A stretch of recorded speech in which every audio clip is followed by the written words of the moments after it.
The United States is locked and loaded. When our president draws a red line, our president enforces the red line. We call on Russia to take a hard look at the company it keeps and live up to its responsibilities as a permanent member of the Council. Well, the strikes may be over for now, but the stakes in a world fight raising higher. So the question we want to ask right now is, where do we go from here? Here to weigh in, our panel, Walid Phares, Fox News national security and foreign affairs analyst, and former political director for George W. Bush, Matt Schlapp, and Kenan Rahmani, Americans for a Free Syria. He's a policy advisor there. Gentlemen, all, thank you for joining us this morning.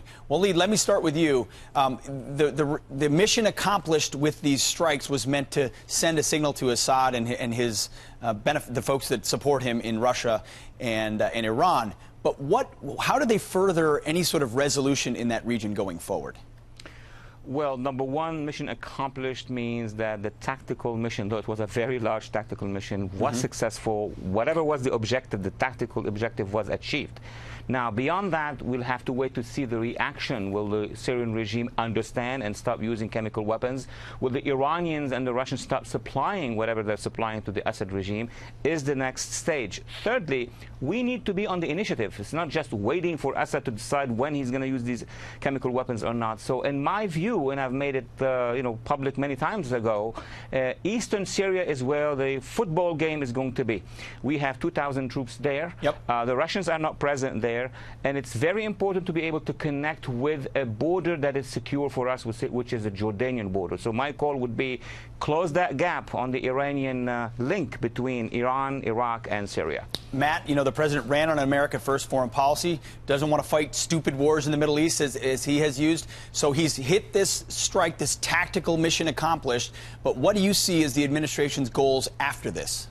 Yeah, it's a great question, Pete, because this is kind of like the swirl of everyone. This is where we have Iran, we have Russia, we have Sunni, we have Shia, we have the destruction of ISIS, and the president has this terrible thing that he's inherited, which is how does he make sense of this region? And I'll be honest with you, Pete, as you read and study and talk to people, it's hard to determine the right path forward. And when the military outcomes are not clear, it is wiser to pull away. I think the president did the right thing in trying to strike chemical munitions and stockpiles, but that's a tricky game as well, and I think that he needs to make his point on the use of weapons of mass destruction, but I do not think it would be wise with these facts on the ground for the United States to get pulled into this very strange compilation of forces in Syria. Kenan, a strange compilation of forces indeed. Obviously, the president has empathy for these innocents being gassed by a dictator,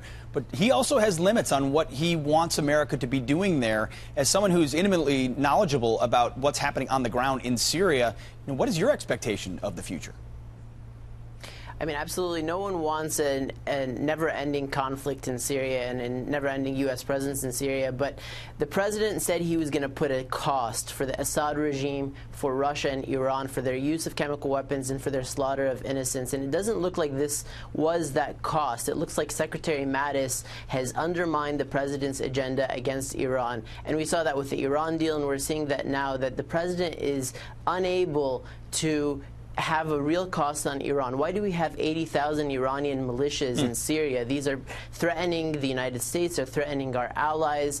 And just today, the Assad regime launched new airstrikes in Homs and Hama on innocent civilians. So the Assad regime feels that, at best, this is an invitation to use any weapon other than chemical weapons. And I think, at worst, we have not sent any message that's stronger than what we did last year. And the Assad regime will continue using chemical weapons next year. Well, we'll see. Obviously, the administration has said they won't allow that to happen. Well, Walid, answer that question, though. Will Iran read this message and, as a result, recalibrate their pursuit of nuclear weapons? And does this have that ancillary effect of sending a signal that when we say you can't have nukes, you really can't have them? It's a different game, my friend, in Iran. Iran is a much larger country. It actually has a much larger military. And actually, Iran is now deploying in Iraq, in Syria, in Lebanon, in Yemen, trying to penetrate Saudi Arabia. So for the next round, I don't know when would that be. If we want to confront them, the price will be higher. And as a matter of fact, in terms of choices for Syria, fine.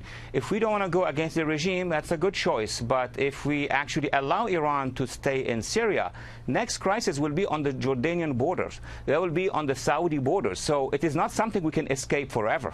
Matt Schlapp, where do they make that balance? You hear, Saudi borders, Jordanian borders, Syrian borders, yet most Americans are worried about our southern border. Where does this administration lay the focus to put America first? Is it on Iran? Is it on sending signals to North Korea? Where's the biggest priority? Look, our enemies overseas are Iran in the Middle East and China globally, including with all this IP theft and everything else. And I think the president has to stay focused like a laser on who the true enemies are. A nuclearized Iran is unacceptable. He's made that clear. And he now has the advisors he wants around him, like Ambassador John Bolton, to be able to decertify the Iran nuclear deal. So I think that's the next step with Iran. But I think you're right, Pete.